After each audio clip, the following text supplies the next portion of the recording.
Function చూసుకొని అక్కడ ఆ ఫంక్షన్లో కూడా నేను మాట్లాడడం జరిగింది, తొక్కుదామని చూస్తున్నారని. ఎందుకురా వీడు ఆడియో ఫంక్షన్కి వచ్చి, ఇది మా మీన్ ఒక ట్రైలర్ టీజర్ లాంచ్కి వచ్చి, ఒక మంచి మూవీ ఫంక్షన్కి వచ్చి ఎందుకు ఇది అన్నాడు. ఎందుకన్నానంటే అన్న, నేను అక్కడికి వెళ్ళి ఫంక్షన్కి స్టేజ్ ఎక్కక ముందు నేను ఈ ప్రాంతంలో ఉన్నానని చెప్పి, ఇక్కడ ఎవరైతే మనకు సపోర్ట్గా ఉన్నారో, ఎవరైతే కొంచెం గొంతు విప్పి కొంచెం ముందుకొచ్చి నాకు లెటర్లు పంపించి ఇక్కడ జరిగే అన్యాయాలు చెప్తున్నారో వాళ్ళ మీద దాడులు మొదలుపెట్టారు ఎప్పటి నుంచో. ఆ దాడులు బయటికి చెప్పుకోలేరన్న ఇక్కడ. ఎందుకంటే ఎన్నో కోట్లు పెట్టి వాళ్ళ పొలాలు కొనుక్కొని కొంతమంది ఇక్కడే వాళ్ళ పొలాల మీద బిల్డింగ్లు కట్టుకొని ఎన్నో కోట్లు ఖర్చు పెట్టి లోన్లు తీసుకొని బిల్డింగ్లు కట్టుకొని వచ్చే డబ్బు మీద, వచ్చే ఫీజుల మీద, వచ్చే హాస్టల్ రెంట్ల మీద బ్రతుకుతున్నారు.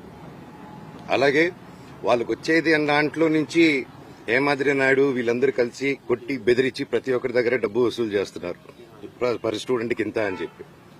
ఈ కంప్లైంట్స్ నాకు వచ్చింది, ఇదేంటి ఇలా జరుగుతున్నాయంట, ఇవన్నీ మనుషుల్ని పంపిస్తున్నారు, ఇలా కొట్టిపిస్తున్నారు అని చెప్పి నేను క్వశ్చన్ రేజ్ చేసిన తర్వాత నా మీద ఇలా అబండాలు వేయడం, కుటుంబ సమస్యలని చెప్పడం, ఇదంతా ఒక మీడియా హెడ్గా ఇంతకుముందు పనిచేసి ఇప్పుడు మీడియా బ్యాక్గ్రౌండే లేకుండా ఒక క్యాంపస్ కి, ఒక ఎడ్యుకేషన్ 17,000 మంది స్టూడెంట్స్ కి హెడ్ గా ఉండి క్యాంపస్ నడిపిస్తూ ఇక్కడ ప్రతి ఒక్కరిని బెదిరించుకుంటూ ఒక క్వశ్చన్ అడిగితే ఒక మీడియా స్టైల్, వీడి మీద ఒక స్టోరీ క్రియేట్ చేయడం, అలాగా వీడి మీద ఒక స్టోరీ క్రియేట్ చేసి వీడు తాగేసి వచ్చి ఆస్తుల కోసం అడుగుతున్నాడు, కొట్లాడుతున్నాడు అని చెప్పి, సరే వీడినంటే ఇంక్లూడ్ చేస్తే వీడు వినడు, వీడి వైఫ్ ని ఇంక్లూడ్ చేద్దాం, వీళ్ళ పిల్లల్ని ఇంక్లూడ్ చేద్దాం, సరిపోతే వాళ్ళ అమ్మని కూడా ఇంక్లూడ్ చేద్దాం అనుకుంటూ లేడీస్ మీద టార్గెట్ చేయడం మొదలుపెట్టారు.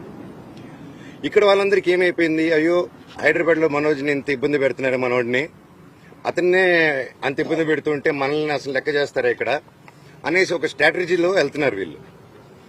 అన్న, నా సైడ్ నిజం ఉంది, వాళ్ళ సైడ్ నిజం లేదు, వాళ్ళని ఒక్క ప్రూఫ్ ఇమ్మనండి, నా దగ్గర అన్ని ప్రూఫ్లు ఉన్నాయి. సో ఇది ఆన్ గోయింగ్ ఇష్యూ. ఇది మళ్లీ చెప్తున్నాను, ఇది ఆస్తి గొడవలు కాదు, ఇది ఆత్మగౌరవంకి పోరాడే ఒక సమస్య. ఇది ప్రతి ఒక్క ఆత్మగౌరవం, ఇక్కడికి వచ్చే ప్రతి ఒక్క పల్లెటూరు మనిషిది, ప్రతి ఒక్క ఊరు మనిషిది, ప్రతి ఒక్క స్టూడెంట్ది, ప్రతి ఒక్కరి ఆత్మగౌరవం.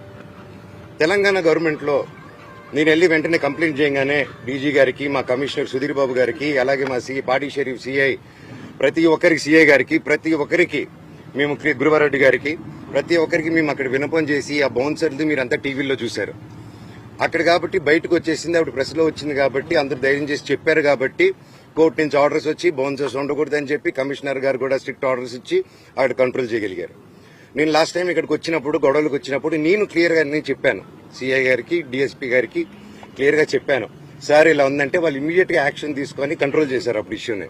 దానికి నిజంగా thank you very much sir, immediate గా రెస్పాండ్ అయినందుకు.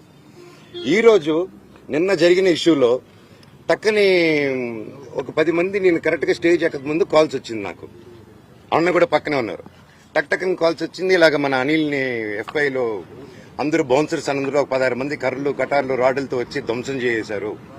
ఎందుకంటే కొద్ది రోజుల క్రితం ఈయన మన క్యాంపస్ లో ఉన్నప్పుడు వినయ్ గారు పలువురు చాలా మందితో అదే హెడ్స్ తో కూర్చొని అందరూ హాస్టలర్స్ కూర్చొని చెప్తూ ఉంటే నిలబడి, సార్ ఇక్కడ టెర్రరిస్టులు లేరు, పిల్లలే, ఇంత బౌన్సర్స్ ఎందుకు సార్, వాళ్ళు కొంతమంది బౌన్సర్స్ రాత్రి అయితే తాగేస్తున్నారు, ఇక్కడ గొడవలు చేస్తున్నారు, దయచేసి వాళ్ళతో ఇవి అవుతుంది, ప్రొఫెషనల్ సెక్యూరిటీ గార్డ్స్ ని పెట్టండి సార్, ప్రొఫెషనల్ ఆర్మీ వాళ్ళని పెట్టండి సార్, ఆల్రెడీ ఆర్మీ వాళ్ళు కొంతమంది ఉన్నారు, ఇంకా పూర్తిగా వాళ్ళని పెట్టి డిసిప్లైన్ గా ఈ అలవాట్లు నేను వాళ్ళని సెలెక్ట్ చేసి పెట్టాలి ఇంతమంది స్టూడెంట్స్ ఉన్నప్పుడు.